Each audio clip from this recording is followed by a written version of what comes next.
Dr. Jinho Park rubbed his tired eyes as he stared at the massive holographic display floating above his desk. Numbers and charts filled the air around him, each one telling the story of a planet somewhere in the galaxy. As a xenogeologist for the Galactic Scientific Consortium, he had spent the last 5 years studying disaster patterns across inhabited worlds. It was not the most exciting job, but someone had to catalog the ways planets tried to kill their inhabitants.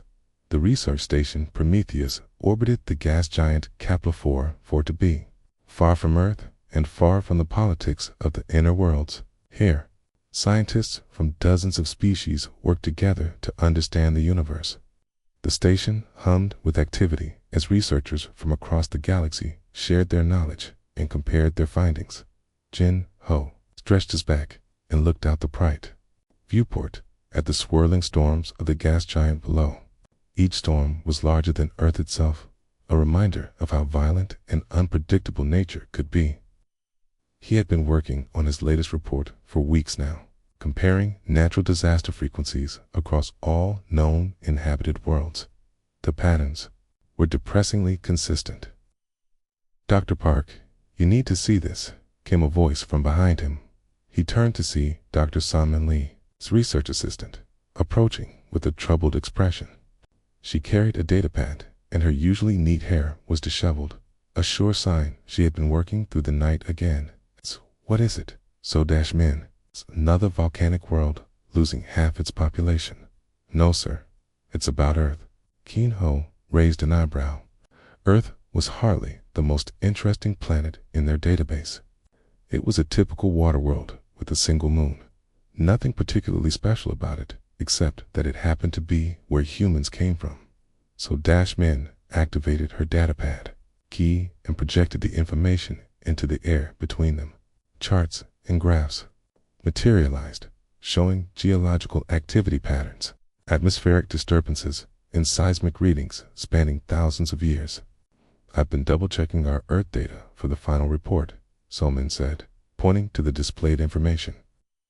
"Something doesn't make sense." Jinho studied the projections. At first glance, everything looked normal. Earth showed the typical signs of a geologically active world: tectonic plate movement, volcanic activity, weather patterns, and occasional meteor impacts. But as he looked closer, something felt wrong. "Show me the comparison with other worlds," he said. So-Min gestured, and new data appeared alongside Earth's information. The difference was immediately obvious and deeply unsettling. Every other inhabited planet in the galaxy showed regular catastrophic events: meg-earthquakes that split continents, volcanic eruptions that blocked out the sun for years, tsunamis that wiped out entire civilizations, asteroid impacts that reset evolutionary clocks, solar flares that sterilized planetary surfaces. But Earth's records showed almost nothing of significance. "This can't be right," Jinho muttered. "Run the analysis again." "I've run it 12 times, Salman replied. "The results are always the same.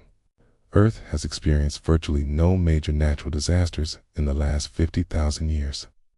Jinho walked around the holographic display, studying the data from every angle. The numbers were clear, but impossible to believe. According to their records, Earth should have been destroyed dozens of times over. "Maybe our data is incomplete," he suggested. "Humans have only been keeping detailed records for a few thousand years." "That's what I thought too," Salman said. "But look at this." It's manipulated the display to show geological survey data. Deep core samples, sediment layers, and fossil records painted a picture going back millions of years.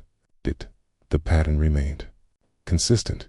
Earth was remarkably stable compared to every other world they had studied. "The geological evidence supports the historical records," Salman explained. "Earth's tectonic activity follows unusual patterns. Earthquakes occur regularly, but never reach catastrophic levels. Volcanic eruptions happen, but always seem to stop before causing global effects. Even the weather systems appear to be self-regulating." A teen felt a chill run down his spine. In his years of studying planetary disasters, he had learned that nature was chaotic and unpredictable. Planets didn't regulate themselves.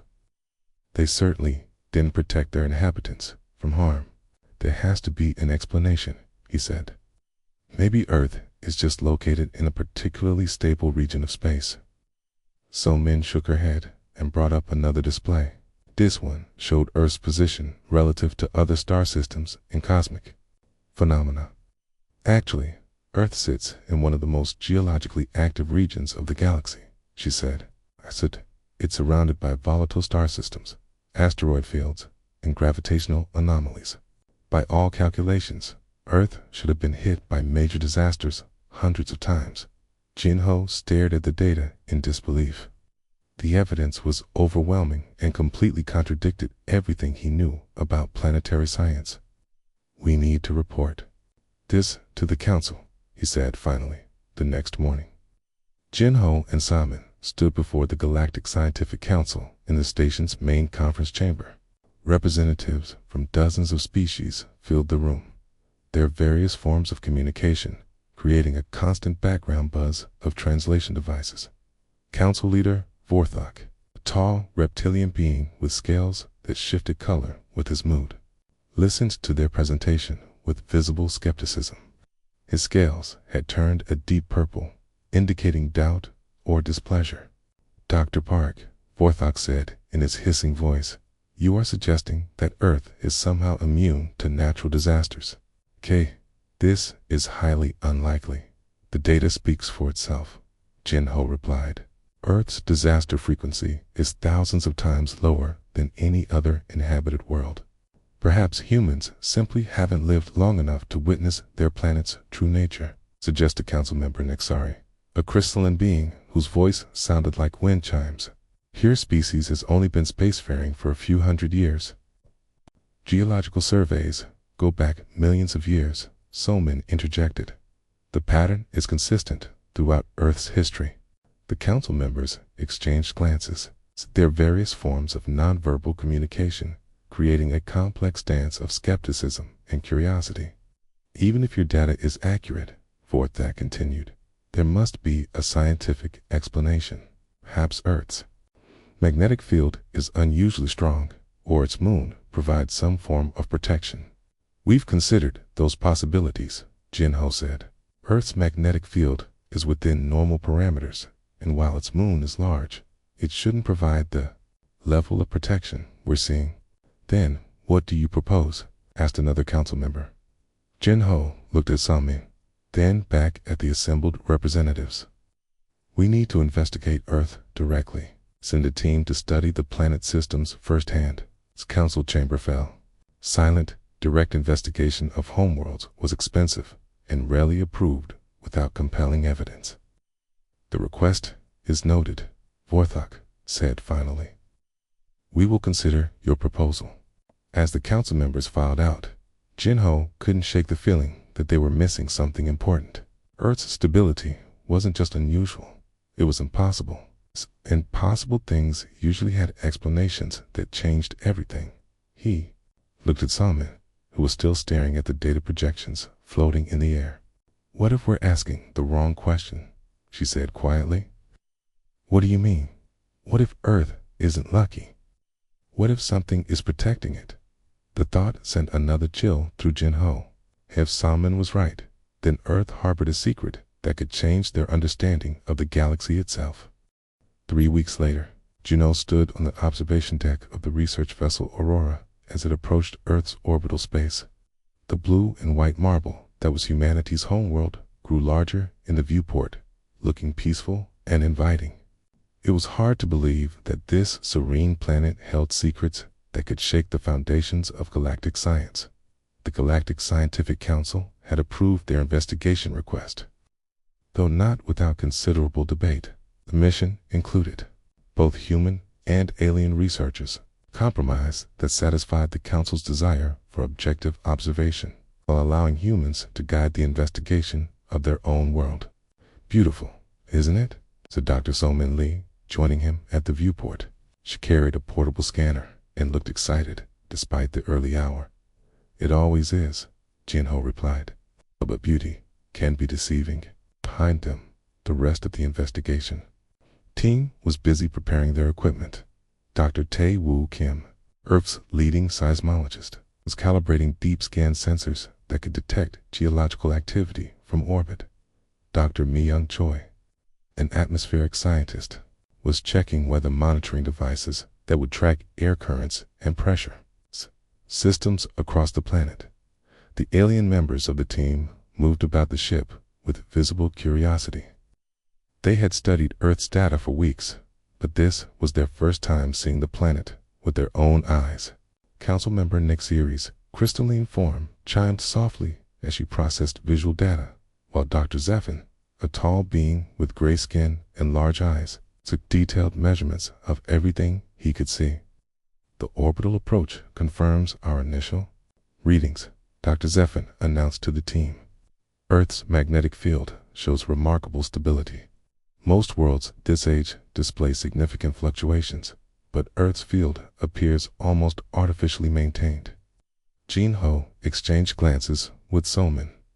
The word artificially had been coming up more often in their discussions, though none of them wanted to voice what it might mean. Let's start with the Pacific Ring of Fire, Tae-Woo suggested. If Earth has any volcanic instability, that's where we'll find it. The aurora descended through Earth's atmosphere, its alien-designed hull easily handling the entry heat. Soon, they were flying over the vast Pacific Ocean, heading toward the chain of volcanoes and fault lines that formed one of the most geologically active regions on the planet. Incredible, Dr. Zephin muttered as he studied his readings. The tectonic activity here should be chaotic, but look at these patterns. He projected his data into the air above the main console. The seismic readings showed a complex web of fault lines and volcanic vents, but instead of the random chaos they expected, the activity followed clear patterns. It's like a symphony, Mi-young observed. Each earthquake and eruption seems to be timed to work with the others. Tae-Woo nodded grimly. I've been studying Earth's geology for 20 years, and I've never seen anything like this. Seismic activity isn't just regular, it's perfectly coordinated. They landed on a small island near an active volcano and began taking direct measurements. The alien team members were fascinated by Earth's environment, constantly scanning and recording data about everything from the air composition to the soil density. Dr. Park, Salmon called from where she was examining rock samples. You need to see this. She had been analyzing the volcanic rock from recent eruptions, comparing it to samples from other worlds. The results were displayed on her portable scanner, and they made no sense. The mineral composition is exactly what we'd expect, she explained. But the gas release patterns are all wrong.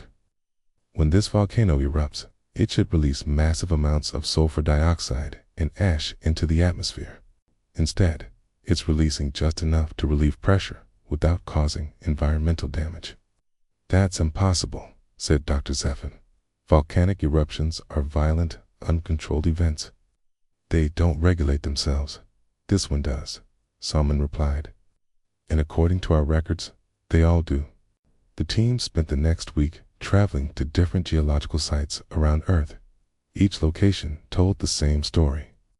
Natural processes that should be chaotic and destructive were instead perfectly controlled and balanced.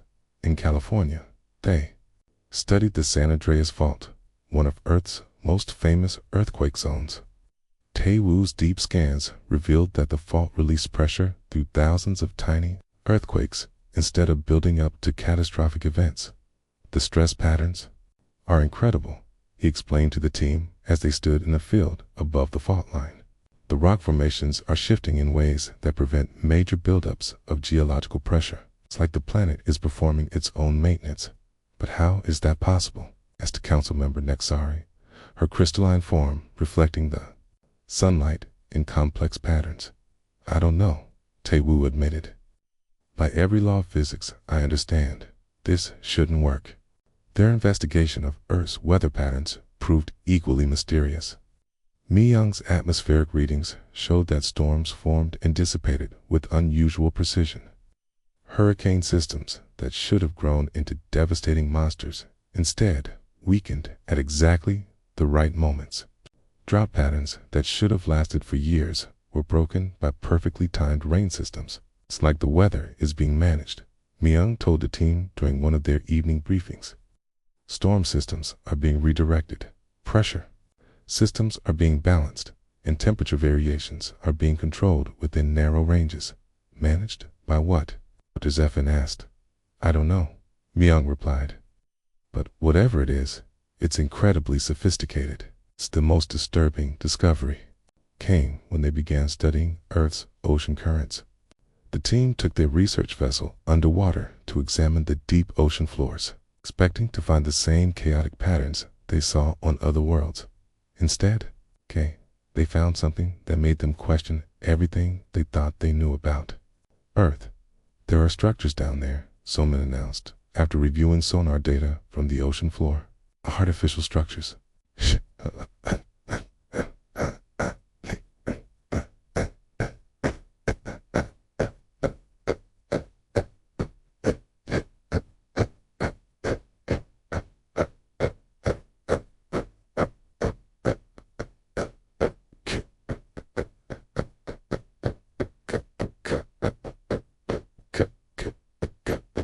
Deep beneath the Pacific Ocean, partially buried under thousands of years of sediment, were clearly manufactured objects. They're not ruins, Tae-woo said quietly. They're active. I'm detecting energy signatures from multiple locations. Is that possible? Dr. Zeffin asked. Your species has only had advanced technology for a few hundred years. Maybe they're not ours, Mi-young suggested. But Jin-ho was studying the sonar images more carefully.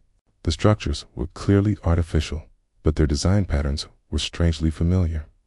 They reminded him of human architecture, but more advanced than anything currently built. We need to go deeper, he said. We need to see these structures up close. The next day, they descended to the ocean floor in a deep-sea exploration vessel. The pressure at this depth would crush any normal human. But the alien-designed submarine handled it easily. What they found changed everything. The structures weren't just artificial. They were actively managing Earth's geological processes. Massive machines, clearly of human design, but far more advanced than current technology, were regulating tectonic pressure, redirecting magma flows, to maintaining the delicate balance that kept Earth stable. Who built these? Dr. Zeffin asked in amazement. Jin-ho stared at the ancient machines. Their surfaces covered in symbols that were definitely human in origin, but unlike any writing system he knew. I think, he said slowly, we're about to find out. The investigation had started as a simple scientific inquiry. Now, it had become something much more significant. Earth wasn't just stable by accident. It was being actively protected by technology that shouldn't exist. And if these machines were human in origin, then humanity had secrets that went far deeper than anyone had imagined. Jin-ho pressed his face against the submarine's viewing port, watching the ancient machines work in the crushing darkness of the deep ocean. The structures were massive, each one the size of a city block. They hummed with energy that had been flowing for thousands of years. The power source is incredible, Dr. Tae-woo Kim said from his position at the scanning console. These machines are drawing energy directly from the Earth's core. I've never seen technology like this. Dr. So-min Lee was recording everything. With her portable scanner, her hands shaking slightly with excitement. The metal composition is definitely human-made, but the alloys are far more advanced than anything we can create today. Some of these elements shouldn't even be stable under normal conditions. The alien members of the investigation team were equally amazed. Dr. Zeffin's large eyes were fixed on the machines, while council member Nexori's crystalline form was chiming rapidly as she processed the impossible sight before them. Your species built these? Dr. Zeffin asked in disbelief. but humans have only been spacefaring for a few centuries. Someone built them, Jinho replied. Then they're definitely of human origin. The submarine's pilot, an experienced deep-sea explorer named Captain Dongwoo Park, maneuvered them closer to one of the machines. Through the viewing port, they could see intricate details carved into the metal surface. Symbols and patterns that looked almost like writing, but in a script none of them recognized. "Captain, can you get us to the surface of that machine?" Soman asked. "I can try," Captain Park replied. "But we'll need to be careful. These structures are clearly delicate, and I don't want to damage something that's been working for thousands of years." The submarine extended mechanical arms and gently touched the surface of the nearest machine. Immediately, panels of light activated along the structure's surface, running in patterns that seemed to respond to their presence. "It's scanning us," Dr. Sefin observed. "The machine is analyzing our submarine." Suddenly, the water around them began to change. The crushing pressure that should have destroyed any normal vessel was being reduced somehow. The submarine's pressure readings showed impossible numbers as the ancient machine created a pocket of normal atmospheric pressure around them. "This is incredible," Taewoo breathed. "It's manipulating the water pressure. How is that possible?" More importantly, Sami added, "How does it know we're here? And why is it helping us?" Their questions were answered when a new sound filled the submarine's cabin. It was clearly a communication signal, but unlike anything they had ever heard. The patterns were complex and musical, almost like a language made of harmonics. "It's trying to communicate," Myung said, checking her atmospheric sensors. "The machine is creating sound waves in the water." Jinho listened carefully to the patterns. Something about them seemed familiar, like a half-remembered song from childhood. Then, slowly, he began to understand. "It's not just communication," he said. "It's coordinates. The machine is giving us directions." Following the coordinates led them to an even more amazing discovery. Hidden in the deepest part of the ocean trench was an entrance to what could only be described as an underwater city. The opening was protected by the same pressure manipulation technology they had experienced before. Allowing their submarine to enter without being crushed inside, they found themselves in a vast air-filled chamber. The walls were lined with the same advanced machines they had seen on the ocean floor, but these were clearly designed for different purposes. Some appeared to be monitoring stations, others looked like manufacturing facilities, and still others seemed to be massive computers processing endless streams of data. "The air is breathable," Myung announced after checking her sensors. "Oxygen levels are perfect, and there's no trace of harmful gases." They docked the submarine and stepped out into the ancient facility. The scale was overwhelming. The chamber stretched for miles in every direction, filled with technology that made their most advanced computers look like primitive tools.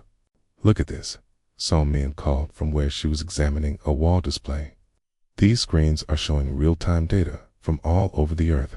The displays showed seismic activity, weather patterns, ocean currents, and atmospheric conditions from every corner of the planet. But more than that, they showed the machines working to control and adjust these natural processes. "They're managing everything," Taewoo said in wonder. "Every earthquake, every storm, every volcanic eruption, all being controlled by these machines." Dr. Zephin approached one of the monitoring stations, his scanning equipment beeping rapidly. "The processing power here is incredible. These computers are more advanced than anything in the galaxy." "But who built all this?" Myung asked. "And when?" Their answer came from an unexpected source. As they explored deeper into the facility, they found areas that were clearly designed for human habitation: living quarters, food preparation areas, and recreational spaces that showed signs of recent use.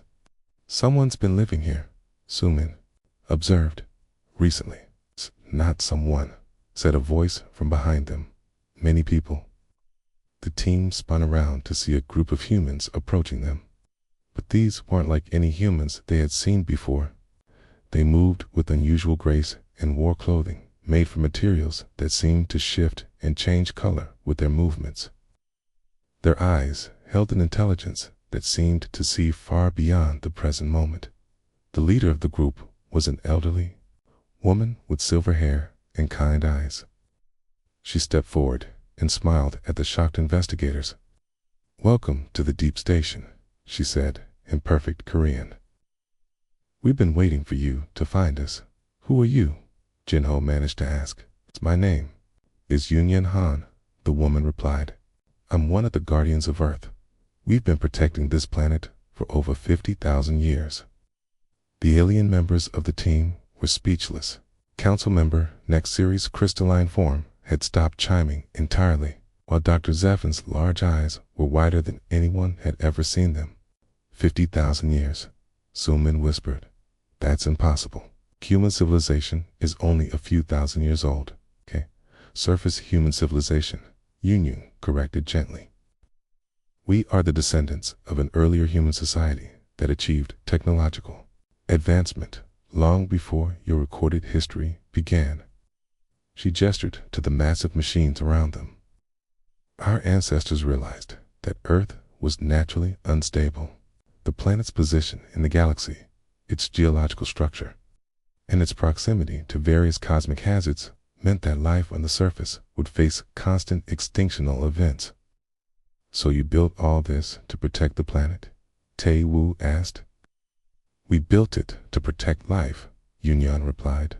"Not just human life, but all life on Earth. Every species that has ever lived on the surface has been protected by our work."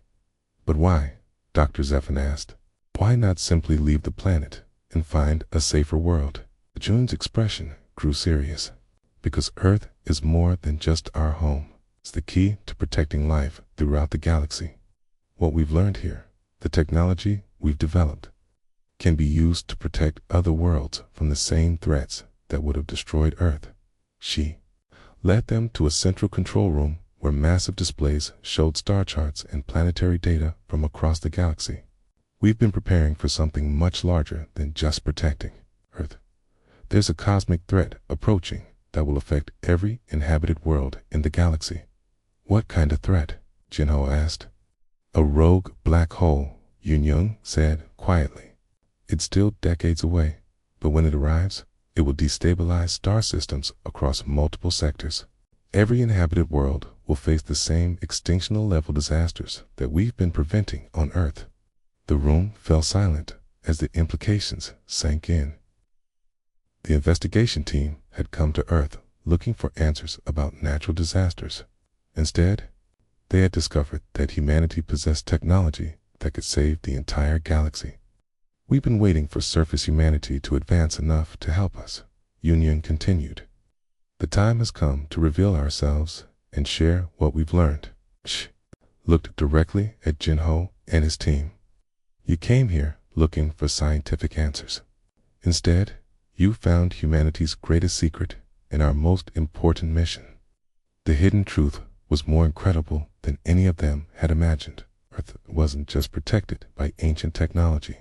It was a testing ground for galaxy-saving innovations that would soon be desperately needed."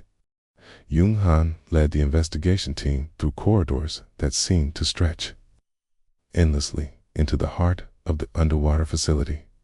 The walls were covered with displays showing data from across the Earth, but Jinho noticed something else.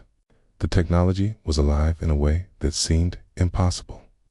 "The machines are learning," Somin observed, watching as displays automatically adjusted to show information relevant to their location. "Okay, they're responding to our presence and anticipating what we want to see. All of our technology is designed to work with human thought patterns," Yung explained. "After 50,000 years of development, we've learned to create machines that understand not just what we need, but what we're thinking." Dr. Zephin was scanning everything with his instruments, his large eyes wide with amazement. "The processing power here exceeds anything we've seen in the galaxy. How is this possible?" "We had time," Yunru replied simply. 50,000 years of uninterrupted development with the specific goal of protecting planetary systems. While surface civilizations rose and fell, we continued to learn and improve. They entered a vast chamber that took Jinho's breath away. The ceiling disappeared into darkness high above them, and the walls were covered with what could only be described as a living map of the galaxy. Stars moved in real-time patterns, and planetary systems were displayed with incredible detail. "This is our command center," Union said. "From here, we monitor not just Earth, but star systems across the galaxy." Dr. Taewoo Kim was staring at a display showing seismic activity across multiple worlds. "You're watching other planets too." "We're watching everything," Union confirmed.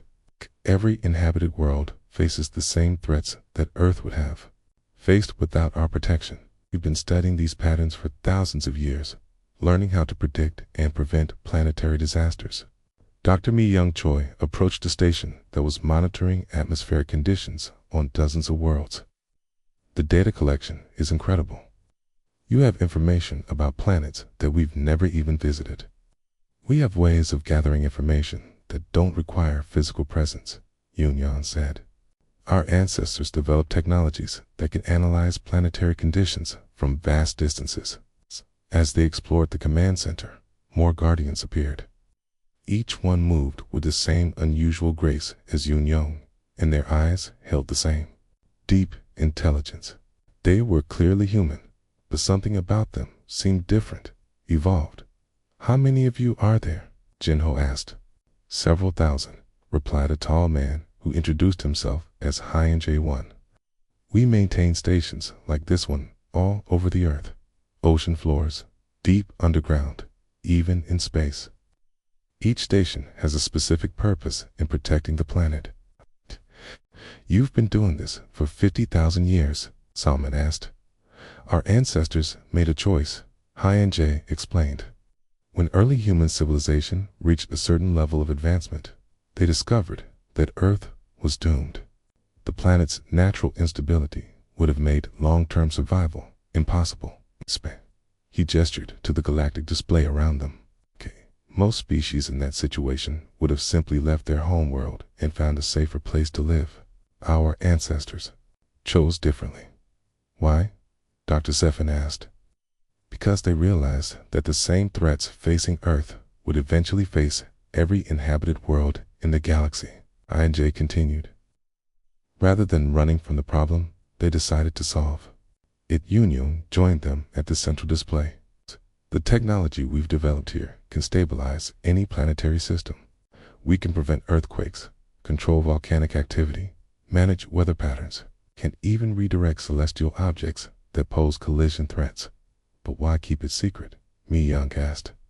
"Why not share this technology with the galaxy?" "'Cause the galaxy wasn't ready," HFY replied. "Most species are still focused on territorial expansion and resource competition. They wouldn't understand the long-term thinking required for planetary stewardship." "And now?" Jinho asked. "Now, the threat we've been preparing for is almost here," Yoon said gravely. "The time for secrecy is ending." She manipulated the galactic display, zooming in on a region of space that appeared empty. But as the image sharpened, a dark mass became visible, moving slowly but inexorably toward their sector of the galaxy. "A rogue black hole," HFY explained.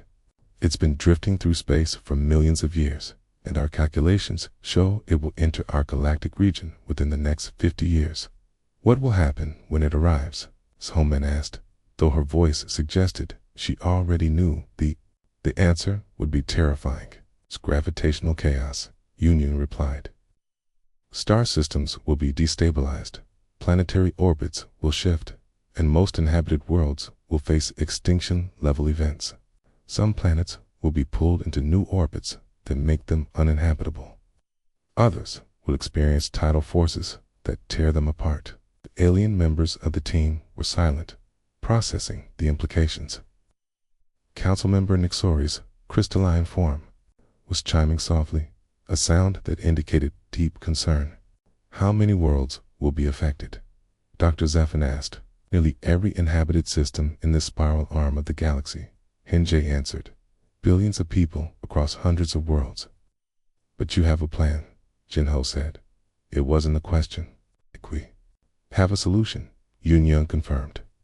The technology we've developed for protecting Earth can be adapted for use on any world. We can create planetary stabilization networks that will protect entire star systems from gravitational disruption. She led them to another section of the command center, where detailed plans and specifications were displayed. We've spent the last 10,000 years specifically preparing for this threat. Every technique we've developed for managing Earth's systems can be scaled up and applied to other worlds. The question is, Henjay added, whether the galaxy will accept our help. Why wouldn't they? Taewoo asked. Because accepting our help means accepting that humans have been more advanced than anyone realized, Union explained. It means acknowledging that a species most consider relatively primitive has been protecting the galaxy without their knowledge. Pride, Dr. Zephin said quietly. As many species in the galaxy have strong pride in their technological achievements. Learning that humans have surpassed them all might be difficult to accept. That's where you come in, Henjay said, looking directly at Jinho and his team. You're scientists from both human and alien species. You've seen our technology and verified our capabilities. You can serve as bridges between us and the galactic community. What exactly are you asking us to do? Jinho asked. Help us reveal ourselves to the galaxy, Yunun replied. Help us share our technology before it's too late. And if the galaxy refuses, Summon asked. Okay, then billions of people will die, Henjay said simply. And we'll be forced to watch civilizations that we could have saved destroy themselves through pride and stubbornness. The weight of the responsibility settled on the investigation team. They had come to Earth looking for answers about natural disasters. Instead, they had discovered that humanity held the key to saving the galaxy itself. There's something else you need to understand, Yun said. The humans living on Earth's surface aren't just random survivors. They're the result of our careful guidance over thousands of years. What do you mean? Myung asked. We've been subtly influencing surface human development, Henjay explained, not controlling it, but guiding it toward greater resilience and adaptability. Surface humans are stronger, more creative, and more adaptable than they would have been naturally. You've been breeding us, Jinho asked, alarmed. Not breeding, Yun corrected, inspiring.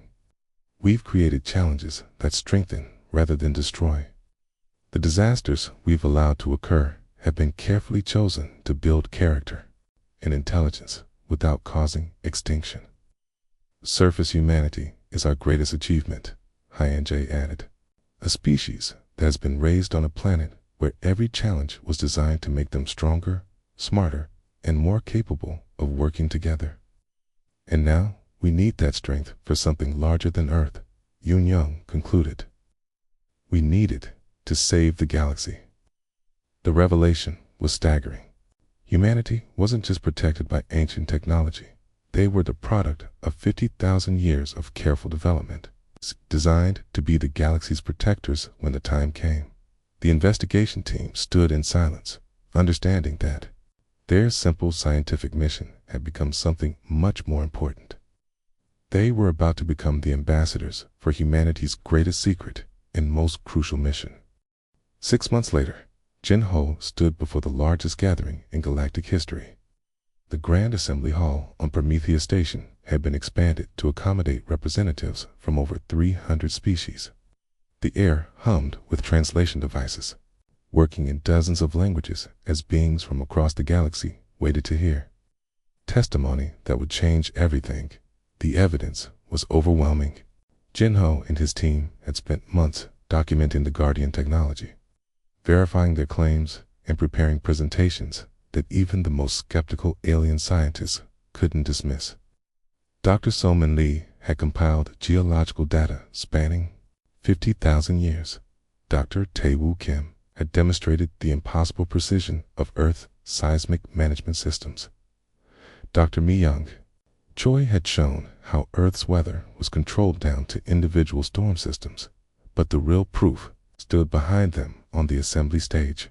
Elder HFY represented the Guardians, his presence causing whispers throughout the massive hall. Next to him stood 3 other Guardians, each carrying portable devices that demonstrated their incredible technology. The devices were small, no larger than a human hand, but they contained enough processing power to manage the geological systems of an entire planet. Esteemed representatives, Jin-Ho began, his voice carried to every corner of the hall by advanced audio systems. 6 months ago, our investigation began with a simple question. Why does Earth experience so few natural disasters? Today, we stand before you with an answer that will reshape our understanding of what's possible. He gestured to the massive holographic display that filled the space above the assembly. Earth appeared in perfect detail, rotating slowly as data streams showed the incredible complexity of systems working beneath its surface. Earth is not naturally stable, Jin-Ho continued. For the past 50,000 years, it has been actively protected by the most advanced planetary management system in the galaxy. The murmur of voices grew louder. Council leader Vorthok, his scales shifting to a deep red color indicating serious concern, raised one clawed hand for silence. Dr. Park, Vorthok said, you're asking us to believe that humans have possessed advanced technology for 50 millennia. This contradicts everything we know about your species' development. Not my species, Jin-Ho replied. A branch of humanity that chose protection over expansion. Elder One, would you please address the assembly? Kinj stepped forward, his movements carrying the same unusual grace that all guardians possessed. When he spoke, his voice seemed to reach every being in the hall without the need for amplification. Representatives of the galaxy, he began, my people made a choice long ago. When we achieved the technology to travel between stars, we discovered that our homeworld was doomed by natural instability. We could have left Earth and found safer worlds, as most species do when faced with such challenges. The hall was completely silent now. Even the translation devices seemed to pause in respect for his words. Instead, we chose to stay and solve the problem. HFY continued. HFY controlled planetary systems, and we've spent 50,000 years perfecting it. Every earthquake prevented, every storm redirected, every volcanic eruption controlled has taught us more about protecting worlds from natural disasters. Dr. Zephin, who had become one of the strongest supporters of the Guardian Revelation, stood to address his fellow alien representatives. I have personally verified their technology. I have seen machines that control tectonic activity with precision. We thought impossible. The Guardians have achieved what no other species in the galaxy has ever accomplished. But why reveal this now? Asked Councilmember Nexari, her crystalline form chiming with curiosity. Why keep this secret for so long? HFY's expression grew grave. He manipulated a control device, and the holographic display changed too, showed the approaching rogue black hole. The dark mass was still distant, but its trajectory was clear and terrifying. "'Cause the threat we've been preparing for is almost here," he said. "In approximately 47 years, this rogue black hole will enter our galactic region. Its gravitational effects will destabilize star systems across hundreds of light years." Assembly erupted in concerned voices. Representatives from dozens of species began speaking at once, their various forms of communication creating a cacophony of fear and disbelief. "Order," Vorthok called, his scales now a deep purple. "How can you be certain of this timeline?" "We've been tracking it for 10,000 years, HFY replied. "Our deep space monitoring systems can detect gravitational anomalies across vast distances. The black hole's path is certain, and its effects will be devastating." A Salman stepped forward with her datapad. "Elder One has shared their calculations with us. According to their models, The black hole will affect every inhabited system in this spiral arm of the galaxy. Planetary orbits will shift, tidal forces will destabilize, worlds and most civilizations will face extinction-level events. How many worlds? Asked a representative from the insectoid Kalari species. 437 inhabited systems, HFY answered. Approximately 200 billion sentient beings. The number hung in the air like a death sentence. Representatives looked at each other with expressions of horror that transcended species barriers. But you have a solution, Dr. Zeffin said. Hopefully. We do, HFY confirmed. The technology we've developed for protecting Earth can be adapted for any world. We can create planetary stabilization networks that will protect entire star systems from gravitational disruption. He activated another device, and the display showed detailed schematics of the Guardian technology. The designs were elegant and clearly effective, but also incredibly complex. The installation process requires cooperation between our people and the inhabitants of each world, HFY explained. We cannot simply impose protection on unwilling planets. The technology must be integrated with each world's natural systems, and that requires local knowledge and consent. What are you asking from us? Vorthok inquired. Partnership, HFY replied. We're offering to share our technology freely, with no territorial claims or political demands. All we ask is permission to help protect your worlds. A representative from the aquatic nereid species raised a concern. How do we know this isn't an elaborate scheme for human dominance? How can we trust that you won't use this technology to control us? HFY smiled sadly. Because if we wanted to control the galaxy, we would have done so already. We've had the power to influence or destroy any world for thousands of years. Instead, we've chosen to remain hidden and focus on protection. The evidence supports their claims, Jinho added. Every action the Guardians have taken for 50,000 years has been focused on preservation and protection, never conquest or control. The debate continued for hours. Some representatives were eager to accept the Guardian offer, while others remained suspicious. But gradually, as the evidence mounted and the reality of the approaching threat became clear, consensus began to emerge. We proposed the formation of the Galactic Protection Initiative, announced the representative from the silicon-based Crystalline Collective, a joint organization that will coordinate the installation of Guardian technology across all inhabited worlds. Seconded, called Dr. Zeffin. The motion carries, Vorthok declared after a formal vote. The Galactic Protection Initiative is hereby established. 1 year later, Jinho stood on the observation deck of the first Guardian installation ship as it approached the Kellari homeworld. The ship was a marvel of Guardian technology, capable of installing planetary protection systems in a matter of weeks rather than years. Through the viewport, he could see Guardian and alien engineers working together, sharing knowledge that would have been unthinkable just a short time ago. The Kalari had been among the first to volunteer for the protection program, and their enthusiasm had encouraged other species to follow. 17 worlds protected so far, Solman reported, joining him at the viewport. 420 to go. We'll make it, Jinho said confidently. The galaxy is finally working together for something more important than territorial disputes or resource competition. It's amazing how a shared threat can unite everyone, Myung observed, from where she was monitoring atmospheric conditions on the planet below. It's not just a threat, Taewoo added. It's the proof that protection is possible. The Guardians didn't just show us the problem, they showed us the solution. Through the ship's communication system, they could hear Elder HFY coordinating with Guardian teams across dozens of star systems. The ancient protectors had finally emerged from their hidden stations, and they were working openly with species from across the galaxy.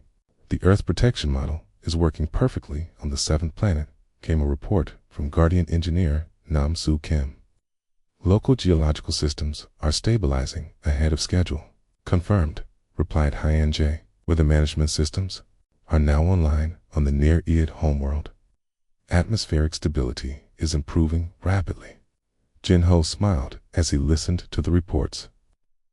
The investigation that had started with simple curiosity about Earth's unusual stability had become the foundation for the galaxy's survival. The Guardians' greatest secret had become their greatest gift to the universe.